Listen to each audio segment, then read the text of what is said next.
I'm Maria Menounos, and you're tuned in to AfterBuzz TV, the ESPN of TV talk. Now, let the buzz begin. Yes, ladies and gentlemen, it is the AEW Dynamite AfterBuzz TV after show, and have we got a show for you. We've got crowds in the arena. We've got Orange Cassidy coming out. And as always, we got the Elite of the Week. But before we get started, let me introduce to you the amazing panel I get to work with today. Up first, you know him as the enforcer of the show. Ladies and gentlemen, let's hear it for Josh Alonso. How you doing, Josh? What's up? I'm doing pretty well. What's up? I'm just glad to be back. It's been a while. I've had a little bit of a hiatus, but I'm glad to be back with some fresh new faces. I can't wait to have a great discussion, especially tonight. Awesome episode. Well, as the enforcer, you're going to have to make sure they know their place. Beat them up a little bit. We also have with us today, she is the indie darling herself. Ladies and gentlemen, let's hear it for Anissa Barr. Hi. It's going to be an interesting episode, but it was a good show. I enjoyed it. And with us as well, he is the host of the Believe in NXT show. Let's hear it for Cedric Welton. How you doing, Cedric? Doing awesome. Thanks for having me again, guys. We had a good show to talk about, so let's dive in. Let's get into it. And he is 50% Mark, 50% kayfabe, and 100% wrestling. That's right. It's 200%. Sean McHugh. How you doing, Sean? Hey. Yes, I am 200%, and I'm 200% excited to talk about this episode.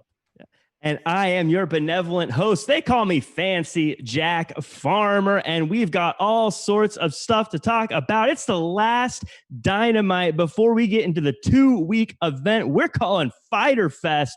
What did you guys think of this show overall? Let's go ahead and start with you, Josh, since you've been away for a little bit. Overall, I've been catching up with everything in previous weeks. I've been super stoked with everything leading up to Fyter Fest, especially since it's going to be a 2-day event. It's going to be an awesome time. Is it going to be better than the 2-day WrestleMania? We'll wait and see and everything how that turns out. But the way the cards is looking stacked up, it's looking great. And tonight's show, awesome overall. Can't wait to see the progression more of Brian Cage, but we'll talk about that a little bit later. Yeah, Anissa, do you agree? Sure, yeah. I mean, I'm excited for the matches. I mean, they just added a new match tonight, and I'm pretty stoked. Cedric, were you bummed out by this episode, or did you love it? No, not bummed out at all. I actually liked it. I like that they continued on with the theme with the tag team wrestling. Got to see the new tag team in action tonight, and I love the backstage promo with the Best Friends versus Omega and Page too. I think all that's going to blow up at Fyter Fest, and I'm going to love it. Totally agree. And Sean, you're you get the last word on overall thoughts. What'd you think? Yeah, no, it's a good episode. I mean, we finally get to see two big men really go at it, which I thought was awesome. You know, really let these guys unleash on each other. And then FTR, I say that Cash, he's looking trimmer these days. Looking good. He is. I always say those two are the perfect example of guys that, like, in wrestling, you're like, oh, they're whatever. But if you saw him at the grocery store, you'd be like, man, that guy's huge. And you're right. We had some good old beef slapping early on in the show today. But yeah, I just want to say overall, lots of stuff going on in the world. Tony Khan addressed a lot of different things on Twitter. Lots of things happening. We'll kind of talk about those as we go through the show. But I want to start with the end. We ended the show with Chris Jericho talking to Orange Cassidy, something I think a lot of us 5 years ago never would have thought we would have seen happening. And something that stuck out to me is Jericho. And he was on the microphone. I always say great promos aren't just a list of put downs, but they're things that really weave in what we're all thinking and things that are true and make a kind of a coherent story. Cedric, I want to start with you. How would you rate this promo and how this ended the go-home show before Fyter Fest? Styles make fights, and I think Jericho is the king at putting people over. So by tearing Cassidy down, but also giving us some tea leaves as to why he's so popular, I think he did a perfect job of it. And now we're excited for the fight. We're excited to see this energized Orange Cassidy actually work. So we all know that he can actually work. We know the lazy thing is just a stick, but Jericho's mic work made this feel like a main event. Yeah, I loved his, he's lazy. You guys know what I'm talking about. I want to go to you, Sean, here. I thought the perfect response that Orange Cassidy could have given Chris Jericho in this moment was to kick him in the shins. I want to ask you, are you a believer in Orange Cassidy? I think I am, like, especially after this fight that we had tonight. This guy could go, and he can take a hit with a cut and keep going. Like, he didn't even flinch at that cut ear or whatever happened there. I love that he did. I mean, that's exactly what we all wanted him to do. And I just got to say, I agree 100% with Cedric. Nobody can put somebody over better than Jericho by tearing them down. He's so good at that. Like, people have no idea, like, the level that Jericho is at with his promos. You know, he is nobody comes near him. And, you know, yeah, sure, Jericho doesn't look as great as he used to, but it doesn't matter, man. It just doesn't matter. And I think I'm a fan now of Orange Cassidy. Yeah, I've always said, if you go back to the people that Jericho has feuded with over the past year, every single one of them feels like they're a future world title contender after dusting it up with him. Anissa, you and Orange Cassidy go way, way back. So I want to ask you this. He's closing out a show. He's going one-on-one on the microphone with one of the best of all time. Is this the big moment where Orange Cassidy finally gets to the top of the mountain and solidifies himself as a main eventer, or is this just kind of a little bump in the road for him as far as a little pop in significance on the show? Is this permanent, or is this just for right now?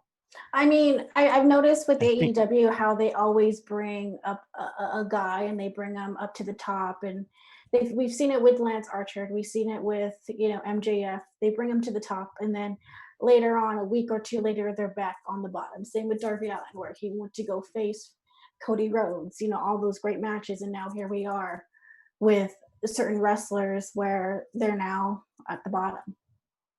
So you think this is just temporary? You think he's going to go back down to being sort of a semi-manager, semi-wrestler after this? Yeah, I mean, sadly, that's my opinion, but, you know, I don't want it to be, but I'm noticing AEW is now having certain people face top guys, and then they're putting them back to, like, the bottom. So, Josh, I want to take us to the future. I want to time travel with you. We're now Double or Nothing 2023. Can you see Orange Cassidy holding that world title, main eventing that show? As much as I want to be hopeful, I don't think so. And to me, Orange Cassidy seems more like an enhancement talent and more like what Anissa said, more of a managerial role, just pretty much like a mascot in a sense. I know he is capable. He's a great wrestler, phenomenal talent. We've seen his past matches and everything. He's super great. Do I see him as a main eventer? Absolutely not. I see him more as a mid-card type of guy, maybe even going for the tag team championships. But who knows? Maybe some 2023, 2025, hey, who knows? Might be a future world champion, but well, we have to just wait and see. On paper, I keep wanting to agree with that comment, but every time I see Orange Cassidy, I am grinning from ear to ear. I love watching that guy perform. Now, I can see Cass having that Daniel Bryan effect, no lie. Yeah, I could that's totally true. See that. That's true. I've never seen him not get reactions. I feel like even the phony crowds that we have right now, they feel more alive when Orange Cassidy's in there, right, Cedric? Right. Like he just has it, and you can't teach that. And he can work. We always think he can work.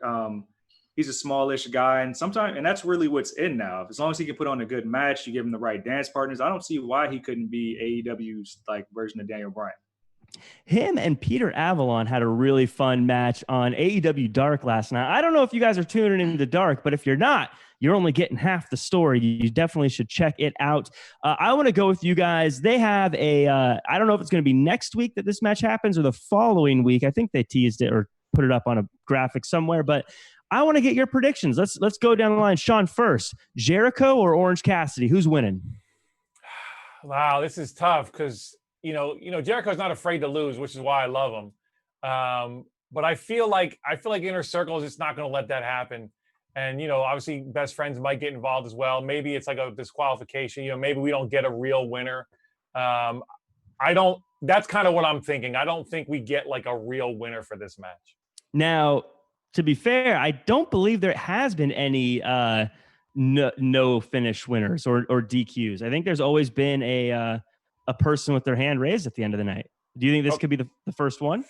Okay, no, I mean, that's fair. I'm just saying I don't think it's going to be a clean-cut pin victory. That's what I'm saying. Okay, no, that's fair. I don't think Jericho's going to get a clean win anytime soon. I think that's his whole shtick. But Cedric, how about you? Who's winning this one? I got Jericho by submission. Jericho, by a lion tamer? I'm a lion tamer guy. I don't call it the walls of Jericho. Jericho by submission, but that doesn't mean the feud's going to be over. Yeah, but I think he wins this one. Yeah. Josh Alonso, how do you feel? Who's winning this one? I am actually going to go the opposite, but I'm going to say Orange Cassidy via shenanigans. Via shenanigans. And Anissa Barr, is Orange Cassidy going to get the upset here, or is Jericho going to win it? I go for Orange Cassidy. I think he's going to win it. I don't care how he wins it, as long as he wins. Listen, I always feel like I don't believe in Orange Cassidy, but he always makes me smile. But at the end of the day, I'm an inner circle guy. I always got to go with my guy, Jericho. He's going to find a way to win. He's my boy. I've been cheering for him since he was on Nitro listing off Dean Malenko's moves. And I am not going to give up on him now. Speaking of not giving up, this channel doesn't give up. And Josh, why don't you go ahead and let everyone know where they can watch shows like us? I don't know how I could follow up that smooth of a transition, but I'm going to give it my best shot right here. Thank you guys so much for supporting us, even throughout all these hectic times and everything. Thank you so much for just tuning in to watching us each and every week. But we don't just only do wrestling. We also do sci-fi. We also do drama. We also do comedy. Heck, whatever you look for, we got it here at AfterBuzz TV. So click that subscribe button, hit that thumbs up, and don't forget, give us those 5 stars on iTunes. Why 5 stars? Well, there's 5 of us on this panel, so of course you got to give us a star each, right? So anyway, quick shout out to people on the chat. We got Manj Sandhu, we got Dylan Matthews, we got Mr. Flowboy Boyce. Happy early birthday to Mr. Boyce right there. Dylan Matthews, Joseph Boza. We got, let's see who else. Haywood Wong, Dang MQ, all the usual suspects. DG, yeah, DG as well. All the usual suspects. Thank you so much. And pardon me. Keep allowing us to be the ESPN of TV talk.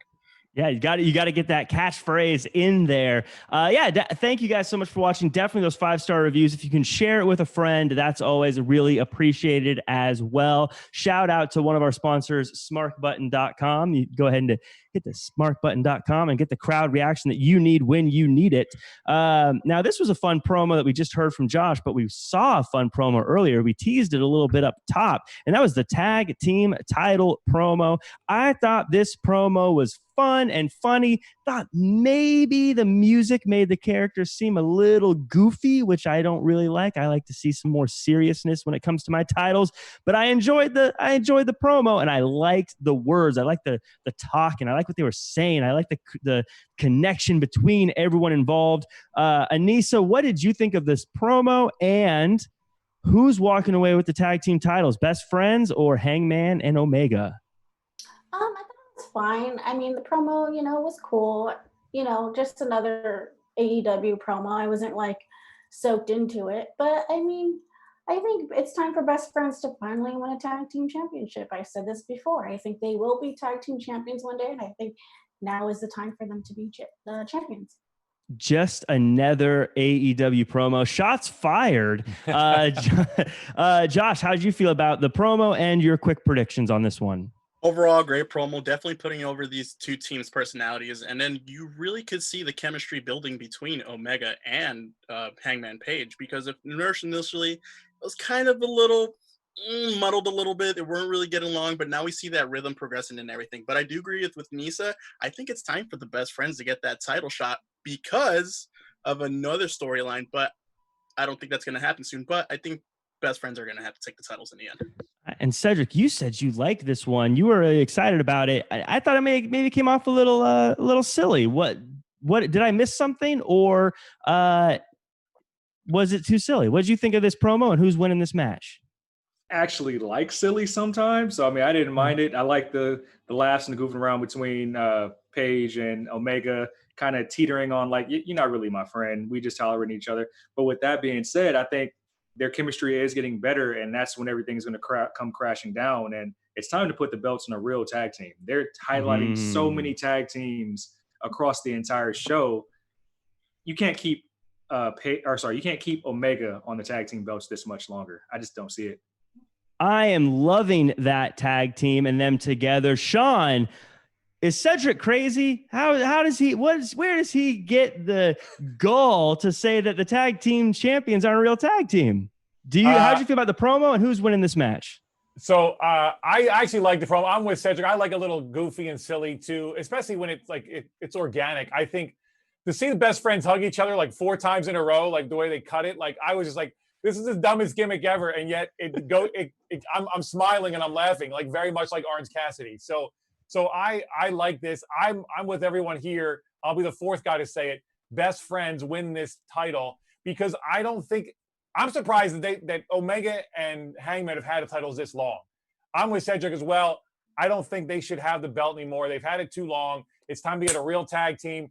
Let's get this division going. And Omega and Hangman, Paige, let's have a nice breakup. Now they should fight each other. I will say that though.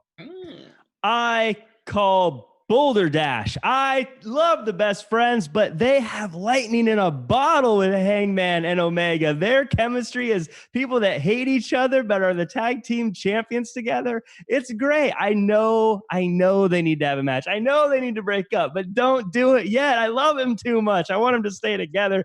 You guys are probably right, but I'm still going to go ahead and throw down my prediction. Jack, say hypothetical. If they do not lose the titles, which team do you think will take it off of them? Ooh. FTR. And we'll get into that in a little bit, but I'll just say I think they're going to beat the Young Bucks, and then they're going to go on and beat Hangman and Omega, and they'll talk about how they swept the Elite. That's my long-term storytelling. Wow. Okay. See, I'm straightening my papers. I'm getting all fired up here. So I think they're going to steal the show, though. By the way, I think that match is going to steal the show at Fyter Fest for both nights. A match that might get stolen from us is Jon Moxley and Brian Cage. They had a build up today. We were supposed to see Jon Moxley today in a match versus John Cruz, but instead we got Brian Cage. Excalibur tried to explain that this was because Moxley had been exposed to someone who tested positive for COVID, but Cage won the match before Excalibur had a chance to finish explaining this. Sean, let me ask you this. This is going to be our hot topic question of the day. Mox is out due to exposure to COVID. He's still being tested as far as I know. Should they still be promoting this match, or should they already be going to a backup? I mean, I know none of us are doctors here. I don't want to imply you're a doctor or anything like that, but just gut feeling, is it a good idea for them to keep doing this, or should they start moving to plan B right away? What do you think in this case? Well, because technically we still have 2 weeks, because it's going to be on the second night of Fyter Fest, I guess we're technically still within the legal limits of all this. So I'm okay with it. I thought Taz got a little ahead of himself calling COVID-19 a BS excuse. I was like, wow, Taz. I'm with you. I like this Taz that attacks the camera like this, but I don't know if that was the best way to go. Yeah. So, obviously we all hope that this can work, but, end of the day, safety first and safety of everybody. I mean, it's not just about him. It's about everybody in that building. So I think they're going to see how it goes. And, if we got to push it away a little, that's all right. No big deal. I think that's totally fair. I think you bring up a great point that it's 2 weeks away, so they've got plenty of time to figure that out. And even if it, hopefully he comes back with a negative test, but even if it does come back positive, they still have another week to promote something else or a replacement or something along those lines in the meantime. But as far as Taz saying that, we talk into live mics all the time, and sometimes you misspeak. So I don't hold it against people when you say something that maybe wasn't the exact right thing to say. Cedric, now we got Cage going through his list of moves here.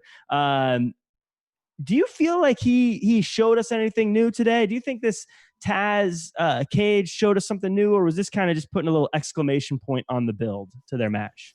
I think it was more exclamation point. I don't think we've even touched the tip of the iceberg with what Cage can do in the ring. He's actually a very agile big man. And I think we're going to get more of that with Mox, hopefully. So hopefully they pan this out, and by 2 weeks they do have this match or not push it out. I mean, I'm of the mindset defend or vacate. So maybe he gets stripped. Something like that should happen. Wow. Harsh but fair. Wow. It's harsh but fair. Anissa, is that harsh but fair? Should he get stripped if he can't defend? I knew Anissa wouldn't like that. Anissa's Mox is your boy. I want to hear you. I want to hear you defend this, Anissa. Are you? That's rude. Why would you even say that? That's rude. In every other sport, you defend or vacate. That's a fair. But, I mean, yeah, but that's other sports. This is wrestling. Anything can happen. It's entertainment. Let's put it this way. No, I don't think so, because I feel that as it looks great on paper, and I feel like this is something a lot of people probably want to see. So for them stripping Moxley, it's kind of like, oh man, that sucks, because we probably won't be able to see them wrestle. But then again, you know, depending on how they do it, say they do strip them off and they give it and they do a tournament, that's kind of messed up to everybody who wants to see this match. But if they strip it and just give it to Brian Cage, that's also kind of like, well, that doesn't even count either. Like, why would you just, you know? So I don't know. I think that everything will be fine, and we'll eventually get this match on the, July 8th. Let me ask you this, Anissa. I wanted to ask you, so far, Brian Cage and Taz have been extremely impressive. The dominance in the ladder match, throwing Moxley through a windshield, the promos by Taz have been amazing. Of course, Moxley has been on the receiving ends of the beatdown so far, but his promos have been great. They're always been good. Who so far, just in the build, has been more impressive to you, Anissa? You got to put on your unbiased analyst hat for this one, Anissa. On better promos, Taz or Moxley? Is that what you're asking? Just the overall build between the beating people up in parking lots to the promos, all things considered, which of the two has been more impressive for this match build? So as a fan, despite me working in wrestling, if I look at it as a fan, I would say Brian Cage. But working in wrestling, I consider Moxley.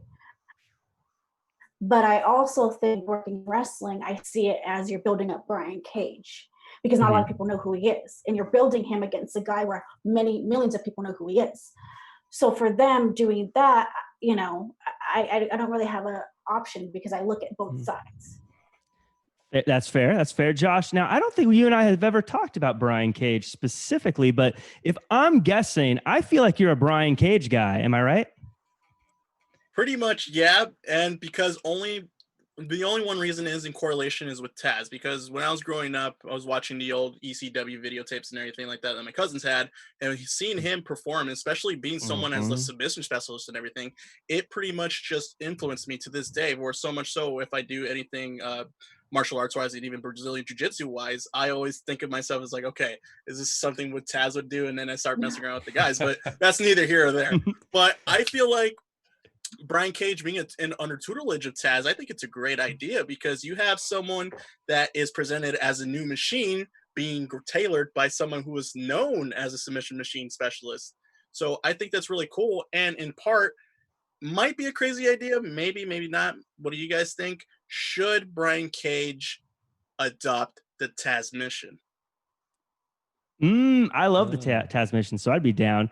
I feel like Cage is too big, though. He's like a throw around kind of dude, right? Do you guys let's throw it to you guys? Do you think and chat? Do you think, would you like to see Brian Cage choking people out, or you rather see him just throwing them around like rag dolls? I personally would like to see him throw around people like rag dogs. I think it really boosts up his character on how big he is. Because I mean, the submission can go so far, but when you know, not everyone can throw anybody like a rag doll. And you call yourself a fan of John Moxley. Yeah, I love John Moxley, but he should get thrown around like a rag doll. Sean, let me ask you this. Who's winning this match? And can either of them survive a loss? Assuming this match happens, can Cage survive a loss? Can Mox survive a loss? And who do you think is going to win? I think either one could survive a loss. I don't think Mox is losing the belt yet. I think it's too soon. You know, Cage is brand new to AEW, and I think it's going to be a big whooping on John Moxley, though. I think we're going to put over Cage and show what a beast he is. Because, Mox can take it. He's shown us that he can take a whooping and keep coming. So that's kind of his MO. I think we'll show how good Cage is. But in the end, I think Moxley wins this match. July 9th, Moxley's going to be sore one way or the other. The question is, will Cage be sore? Cedric, who's winning this match? I'm kind of torn because I feel like Cage is the type of guy who can be the face of AEW with the belt, especially with Taz carrying him. And because to me, I feel like Mox has been winning and he hasn't gotten stale, but who are you going to build up as a credible threat that can take the belt? So I don't think this is the end all be all this feud because you're still building Cage. I think Cage can be somebody that can eventually take the belt, but I think Mox just escapes on the second night of Fyter Fest. So it sounds like Taz will let him survive then. We have Josh, who's winning this match, Mox or Cage? I think, considering what we were talking about, another match saying that's going to end up in a non-finish, I think this is the match that's going to end in a non-finish. I think somehow, some way, something's going to happen, either referee stoppage or just chaos happens, and then what Cedric said, this feud continues and it develops into something more to the, I guess, quote unquote extreme, and then we'll have a big blow off match between these two. So I think it's going to be a non-finish on this one. Oh, and then Anissa, I know your answer, but let's hear what you have to say. Cage or Moxley? Of course, John Moxley, but I'm just curious, is this like they never really mentioned what type of match this is. It's just a basic wrestling match, right? From what I understand. Yeah. Oh, all right. I believe they're building it as the greatest match ever, a regular match. Are they doing countouts? Because that's a possibility too. They could do There's a countouts. possibility. So, so you think though then Moxley retains? Because if it's count out, Moxley retains. I think Moxley retains, but I also believe that it would go as none of them wins too. I'm going to put it out there. I think Brian Cage is taking this one. I think he's going to beat up John Moxley, and I think he's going to win the title. And I think some time's going to pass, and I think John Moxley will get him on the rematch. But I think for now, this is Cage's match to win. We had a TNT title press conference. I like that they presented this as a real press conference with PWI asking questions and things like that. Cedric, did you like the press conference or did it feel kind of phony? What was your thoughts just on this presentation? Basically a new way to present a promo. It wasn't my cup of tea. I wasn't really feeling it. Not that it was bad. I just didn't think it was too necessary for the build up there. I think they could have went another way to build up this rivalry between Hager and Cody.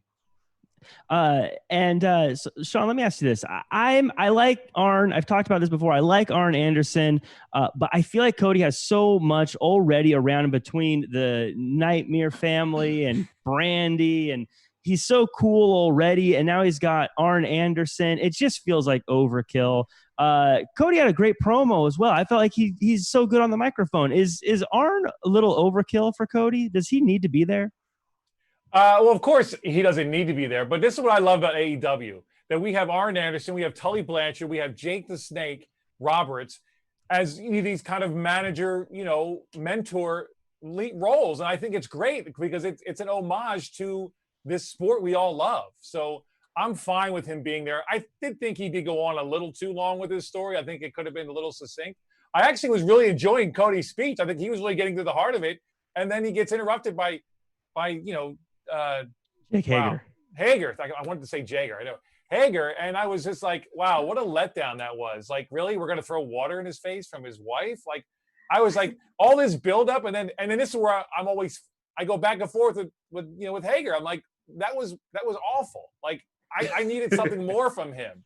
So, this match is already over as far as I'm concerned. Cody wins this match, and I'm good. Thanks, it's Jake. So funny you said that. I was aghast that she splashed. I was like, oh, how dare she splash him with water? I don't know why I was caught so off guard by that. Josh, I want to ask you this: this title, this TNT title, they even referenced it today. It's not finished. It hasn't been finished for a month now. They knew it was going to be presented a month ago. It wasn't finished a month ago. It's still not finished. My question to you is it not being finished part of the story? or is it really they just can't get it finished right now? Like, is it one of those things where he's going to lose it and then it's going to become finished? Or I think it's pretty clever that they're actually stating that it's not finished. Therefore, when he does lose it, like what you were about to say right now, it's definitely going to come in with a newer and or like more updated version of the TV title. So AEW, give them credit, clever, and it's like tying it in with the storyline and everything, and really just trying to up the prestige of it, saying, okay, it's not finished, but still, this belt means a lot to the holder and to whoever is going to hold it and to whoever's competing for it. So you got to give AEW credit for that, because if it was another situation, what do you think it would be? What do you think it would have just been a plaque or ring? Who knows? But the fact that they're using an incomplete belt just really adds that level of prestige to it. So I'm up for it. So I don't mind it. I think whoever's going to take it is going to get it finished, and it's going to look sick. And there's going to be that whole like Cody never had the finished version being held. Anissa, I like seeing Jake Hager's wife being a part of everything. She seemed like she had sort of the charisma that would help him at ringside and things. Did you like seeing her being involved, or do you not like it when family members are added? I don't mind if family members are added. I just thought the whole thing was lame. And the whole throwing the water, I was like, this is ridiculous.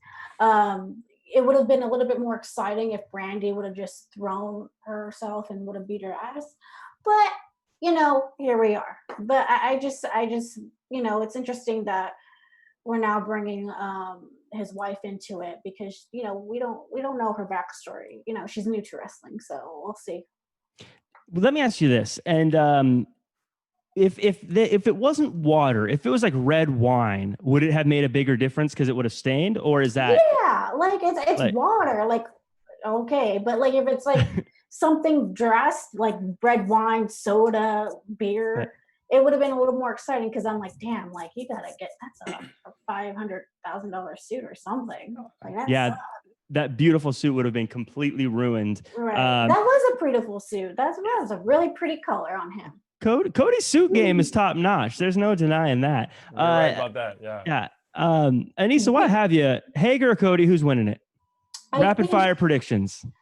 I think it's gonna go, in my opinion, Cody, but I have a weird feeling that might be JK Hager, because he's part of the inner circle, and those buddies are ready to come out whenever their buddy's taken down.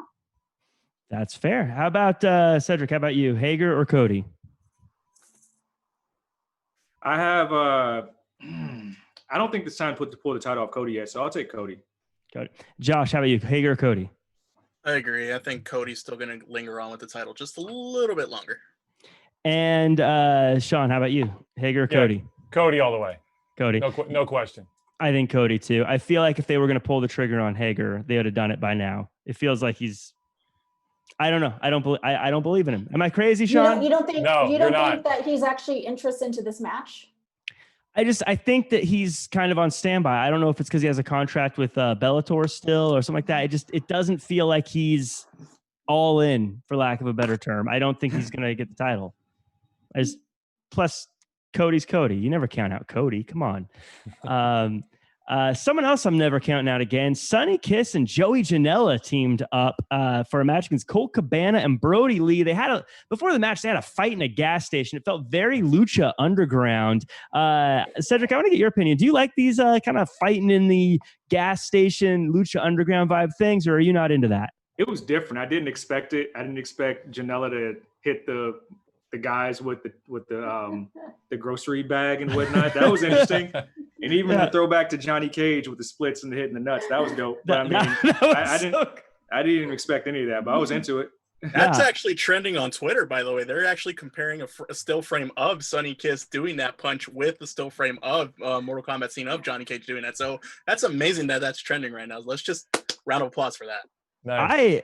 I agree. I loved it. Josh, are you in for more adventures of Sonny and Joey kind of out and about on the town fighting crime? Absolutely. I was just amazed by this whole scene and everything. And then the fight choreography itself was amazing. I mean, you have a couple guys, of course, we all know that they're talents and everything around the Florida region. We have some wrestlers there. So do I want to see more of this? Absolutely, because it gives to me the feel of just like the old 70s martial arts movies, kung fu movies, and everything like that. So I want to see a lot more of just random people just showing up and them fighting crime. So I'm up for it. So, Sean, I'm going to give you the. I've been giving you the hot topic questions here. I don't know why you keep getting them, but Brodie Lee, is he still a ripoff of Vince McMahon, or is he his own man now? No, I think he's his own man. I don't ever think of Vince when I see him. I mean, maybe it's just purely physically with the facial hair and everything, but there's nothing to me. I mean, this whole thing with Vince, I never got it, so I don't think of it that way. Although I did like that JR said in the match, it's like backdropping a redwood tree. When Sonny, I think it was Joey that tried to backdrop him. Yeah. So, but I gotta say, I think these two together are adorable. Like, I think it's great. I think it's good for the world for these two to be together doing things, and then they're great wrestlers too. So yeah. But they had this great chemistry. Like in the car, I was digging their vibe. It was like, this just works. It just works. I agree. I don't know if they've teamed together before or if they've done things before, but it felt like they've been teaming for years. And you're right, in the car, they were a treat. They were totally fun to watch. And I don't know if I would have thought of pairing them together, but no, never. I'm in for it. Yeah. Anissa, they were fun. They were the bright, fun, colorful tag team that's new and fun to see. But on the other side, there was some darkness, the Dark Order. Do you think Colt Cabana is going to embrace the dark side? Is he going to join the Dark Order? I feel like right now he's probably not really into it, but I feel some magical whatever Dark Order does to bring people in, they're going to bring Colt Cabana in. I feel like he's going to be hypnotized and he's going to be in the Dark Order. They so real quick, because they had a little promo after that, but real quick after the match, the Murder Hawk came down and put the boots to Sonny and Joey. Just real quick, right across the board. Do we think? I mean, Archer's going to win the match with Joey Janela, right? Does anyone think that's not going to happen, or am I crazy? I feel like that's just a done deal, right? It's a done deal. Yeah. Absolutely. Anyone disagree? I disagree. Ooh, you think Joey Janela is going to beat Lance Archer? Yeah. You got Sonny Kiss in the corner. Hello. Yeah, but you got Jake the Snake. It's gonna help. He's old. What is he gonna do? He's gonna throw a snake on him. He's gonna break his hip. Come on. Well, here's the situation. I don't think Archer can afford to lose. That's fair. I mean, that was on Dark Order. I mean, the Dark AEW Dark. I mean, come on. Yeah, I think all of them were on Dark this week. Whatever. Next question. So I think the more interesting thing happened at the end, and sort of to Anissa's point, Brodie Lee and Colt Cabana are talking, and Brodie Lee I think he's doing a great job. Like I'd mentioned earlier, a lot of people compared him to Vince McMahon when he first debuted, but now he definitely feels like his own character. And I like how he was so subtly sort of speaking for Colt Cabana in the promo. Like, no, it's going to be fine. It's going to be good. And then he would just start talking for him. And Colt Cabana just played it so well, like kind of confused what's happening. And they're going to have a match with SCU next or at Fyter Fest. And it's going to be Brodie Lee and Colt Cabana and Stu Grayson are they going to be the three for the Dark Order. Let's do some quick rapid fire predictions on that one. I think the Dark Order is going to win it because they've sort of got the story momentum going. Sean, what do you think? Who's winning that one? Yeah, I would agree. And I think this is where maybe Colt finally becomes a member. He finally kind of buys in after winning because he's got 2 wins now because of them. Mm-hmm. So I think they win. Cedric, how do you feel about it? I'm going to piggyback on that. I think the Dark Order does win because they do have the storyline. They're not doing much with SCU, so it's a credible team for them to beat. And it also convinces Colt Cabana, hey, I can win on this side.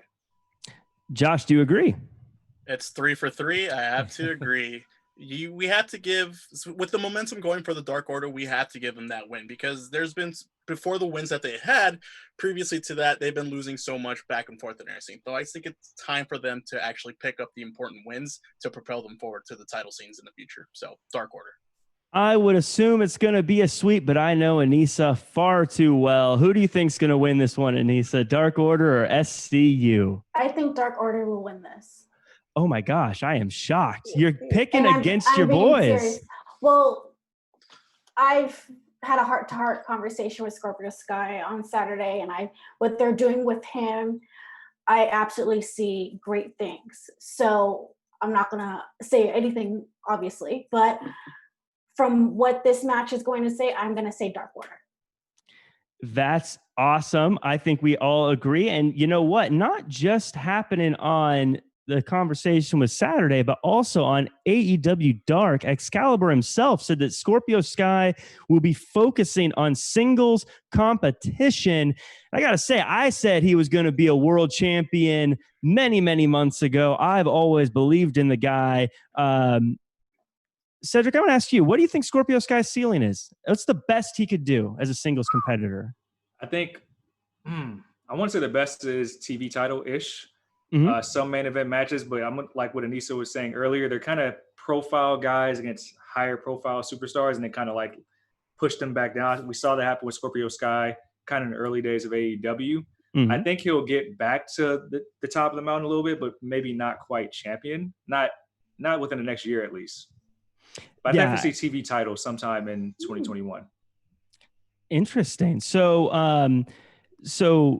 yeah, I think Scorpio Sky has some good things coming to him, but we'll see. We never know. It's always hard to tell. I think the TNT title is a very good thing for him to have as well. But the SCU had a match with FTR in a battle of the initials.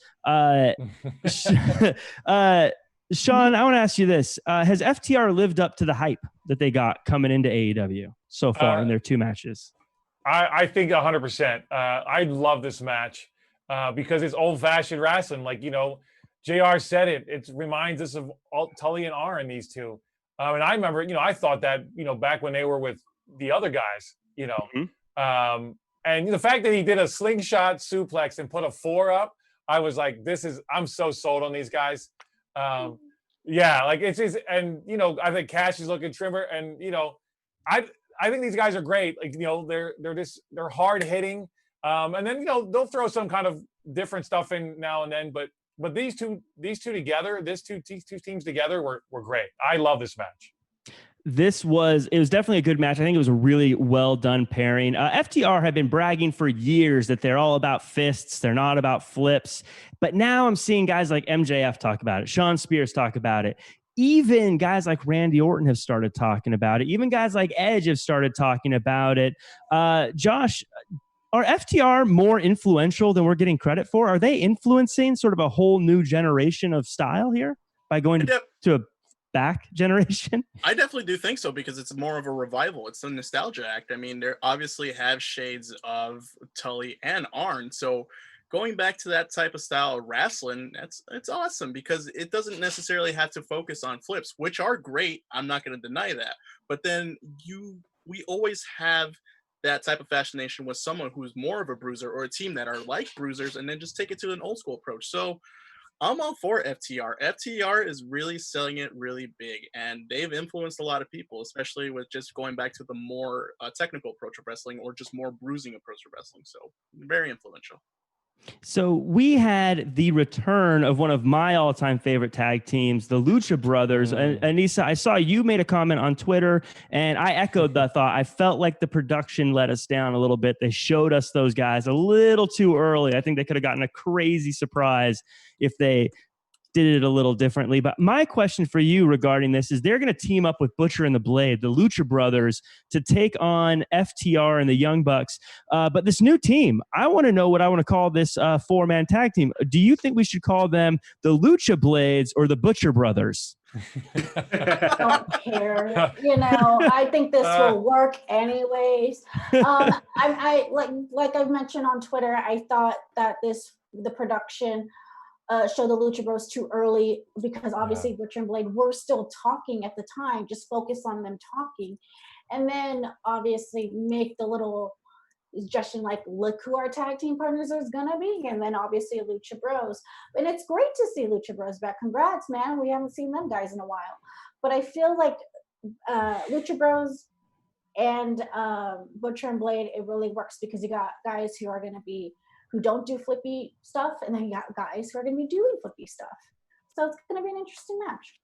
So who's going to win, the Lucha Blades or Fear the Bucks? I don't know. Let's do quick predictions. Any predictions, you guys? I feel like this is just going to be a fun, messy match, and it's probably going to end in some sort of shenanigans, and these teams are all going to break up and then face each other differently. But I'm just going to say Lucha Blades. Any quick responses on that one, you guys? I'm just glad to see the Lucha Brothers back again too. They are definitely one of my favorites. So to see those guys back again, I'm excited, and I'll hope they win too, because they a lot of times will take a loss to put someone over. So let them come back and have a good win.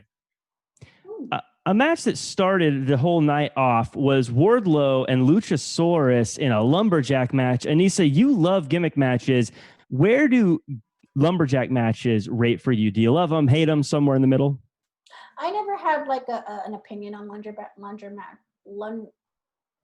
lumberjack matches. I thought this was really fun, just pure entertainment. The stage part, and then the Spanish fly, that was really cool to see, but I don't think Luchasaurus needs to do the Spanish fly, but I liked that Marco Stunt flew in the air. And Cedric, how'd you feel about this match overall? Did you love it? Did you hate it? Somewhere in the middle? I mean, I felt like it was a great, like as we said, beef slap kind of match. How'd you feel? Yeah, two big men bumping meats. We're all here for it. I like that. Just because, you got to see a lot of what these guys could do. I know Wardlow doesn't get to work a lot, but seeing him against another big guy was interesting for me. And then the lumberjack effect with a bunch of guys trying to get these two big meaty men back in the ring was also kind of hilarious. Kudos to Luchasaurus with the athleticism with that shooting star off the platform. That was impressive. Yeah, insane. It felt very much like the lumberjacks were there more to catch people than they were to actually lumberjack through a lot of that stuff. We see Wardlow get the win here, and I thought they did a good way. It got kind of sneaky win, but he needed a good win. Sean, something I noticed here is they're going to do MJF and Wardlow versus the Jungle Express. It feels like MJF is actually outnumbered in this situation. Should he get a third partner to back him up against the ever-imposing Marco Stunt, or do you think he's fine the way he is? 2 on 3. I think his arrogance would say he's totally fine. But I think we all know he needs probably 2 guys, really. So that's interesting. Yeah, exactly. I don't know who it would be. I guess that's where my mind went initially. I'm like, I don't know who would team up with this clown. You could bring Hornswoggle in and have him fight. I was trying to think, is there another little guy? There isn't really another little guy. So I would totally be down for Hornswoggle, though. That would be hilarious. That would actually be really fun to watch those two have a match and watch like Marco Stunt be like the big guy around him and try to do the thing where he stands on his chest on the ropes kind of thing. That would be fun times. Get a mini ladder. Do you think so? They have a tag team match coming up. Josh, who's winning that? Is it going to be is MJF going to continue the dominance and winning, or is he going to is Wardlow going to take a loss here for the team to keep MJF unpinned? How does that play out in your mind? I'm gonna have to go with MJF and Wardlow. You really got to keep that momentum going, especially with MJF being the ringleader of that. But to JR's credit, he did say something interesting. Wardlow is not going to be the lackey for long. He's going to have to eventually branch out. So I think this camaraderie between MJF and Wardlow is going to continue for maybe a few more months to next year, and then eventually Wardlow is going to turn on him, and then we're going to see Wardlow shoot to the stars. So I think Wardlow is going to be a future main eventer and a future world champion. That's my take. Cedric, who's the stronger of the two, Wardlow or Brian Cage? If they had did one of those tests of strength, who wins it? Well, I've actually seen Brian Cage work out in the gym, so I'm going to say Brian Cage. Now that you say that, I think I asked that again. Brian Cage is terrifying. His his arm is like both my legs together. We had a match that I think was actually pretty darn important that I thought was really great. Santana versus Matt Hardy. Now, Sammy is going to take some time off for a little bit. He's going to disappear from TV for a little bit.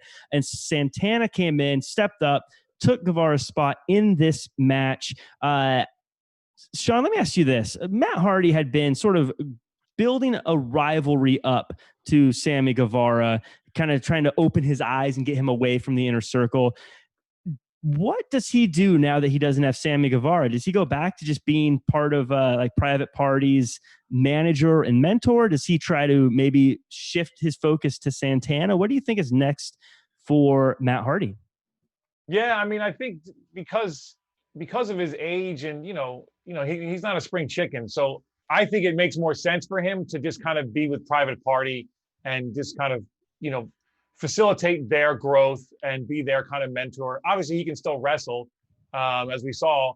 Although I love that JR said you can't pin a man back to chest. And then he's bringing, so I just thought that was hilarious. Like JR breaking down the fundamentals, with these guys. But I don't know what else you would do right now for Matt Hardy. I think he's got the Private Party thing. You don't need to push Matt right now. Yeah, the Hardy Party.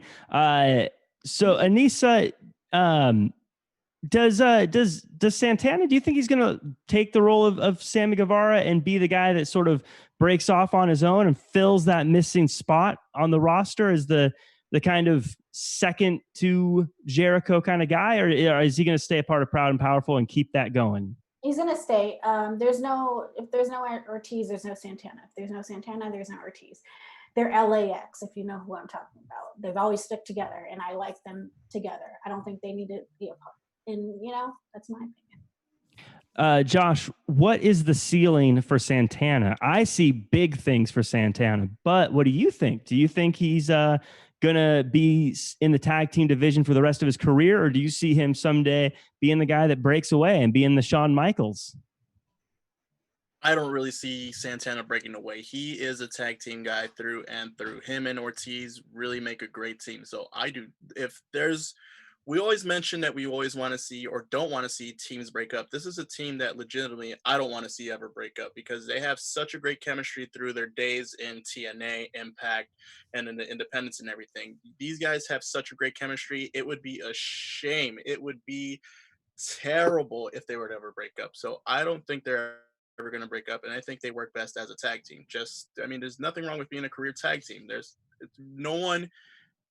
It's never a bad thing to always be in a tag team. No one has to legitimately be the superstar, but if you can make a Hall of Fame career for yourselves as a tag team, it's always great. So I don't think you should break up. Well, I disagree. I think he could be a world champion, but all fair points. Everyone in the inner circle can be world champion. I believe in everybody. I just believe in people. Speaking of believe in people, we're running out of time in the show. So that means it is time for the Elite of the Week. And this week it is brought to us by Broasters Coffee. That's right. I had a chat with the one and only Vince Russo, and he told me about how he had his own brand of coffee, Russo Bro Coffee, made by Broasters Coffee. And I said, I got to try this stuff. So you know what I did? I went to www.thebroasters.com, ordered some. It was amazing. This brand in particular is what I call the bacon and eggs coffee that you have every morning. It's amazing. So I called the guys and I was like, what do you do to your coffee? How come it tastes so much better than Folgers and all that other junk that I've been drinking? And they explained it to me. They're like, Jack, it's small batch. It's roasted fresh each week. It's single origin. There's no blends. There's no filters, none of that stuff. It's specialty grade, highest quality beans. So they went ahead and they decided to sponsor the Elite of the Week. And that means I would love each and every one of you to go to thebroasters.com. Give them an order. Tell them Jack sent you. And when you get this in the mail, take a drink of it. It's going to change your life. Go big or bro home. It's Broasters Coffee. www.thebroasters.com. That takes us to the Elite of the Week. Top 5. We're going to start with number 5. I'm putting Santana up at number 5. He stepped out of the shadow of the inner circle. He stepped into place for someone who couldn't be there today, and he showed out. At number 4, we got Orange Cassidy. He is indie no longer. He's mainstream, and he's coming for one of the GOATs now. We also have at number 3, Wardlow. No one has been able to throw around Lucius the way Wardlow did today. In the year plus he's been in AEW, he came in, he threw him around, and he beat him at number 2. We got Hikaru Shida. She went out and she slapped Penelope Ford in the face. Then she got a win because she ain't paid by the hour. She did it 1, 2, 3, and then she went back and she showed that this women's champion has some edge, has some spunk, has some flair. And number 1, it's Tony Khan. That's right. He wasn't on the show today, but all week it has been a minefield of things out there. If you're a fan of wrestling on Twitter, you know what I'm talking about. It's been crazy. It's been tough, but I think he's done a phenomenal job of handling it thus far. So good on you, Tony Khan. Ladies and gentlemen, that is our Elite of the Week. I never know if the sound drops are happening at the home studio, so I don't know if I should wait for the Elite of the Week thing to happen. But that's it for us. We've already gone over time, but before we go, I want to make sure everyone lets everyone else know where they can find them online. Josh, let's start with you. Where can everyone find you online? Thank you guys again for joining us. You guys can find me on Instagram and on Twitter at JOAL323. And Anissa Barr. At Anissa Barr on Instagram and Twitter. And Cedric. Find me on the gram at Said is the Answer and on Twitter at Said Says. That's CEDD_SAYS. And Sean. Sean Star 75 on the gram and Gorilla Suit Sean on Twitter. And you can find me at jackcfarmer.com as well as at Real Jack Farmer across all social media. You can also check me out on the Raw After Show every Monday at 9 p.m. Pacific time, as well as Jack and Flobo wrestling with your questions every Thursday at 3 p.m. Pacific time. This week, because it's Flobo's birthday, we pre-recorded it. That's right. It is the first ever cinematic wrestling podcast. Make sure to check it out. It's a barrel of monkeys fun. And also make sure to check out thebrosters.com to get some good coffee. You're going to be glad you did it. And check out smartbutton.com as well. They also make a fun product that brings the power of the crowd to you. That's it from us, ladies and gentlemen. And until next time, do your best and be yourself. Our founder, Keven Undergaro, and me, Maria Menounos, would like to thank you for tuning in to AfterBuzz TV. Remember, we're not just the first, we're the biggest in the world, and we're the only destination for all your favorite TV shows. Whatever you crave, we've got it. So go to AfterBuzzTV.com and check out our lineup. Buzz you later. The views expressed herein are those of the hosts only and do not necessarily reflect the views of AfterBuzz TV or its owners or principals.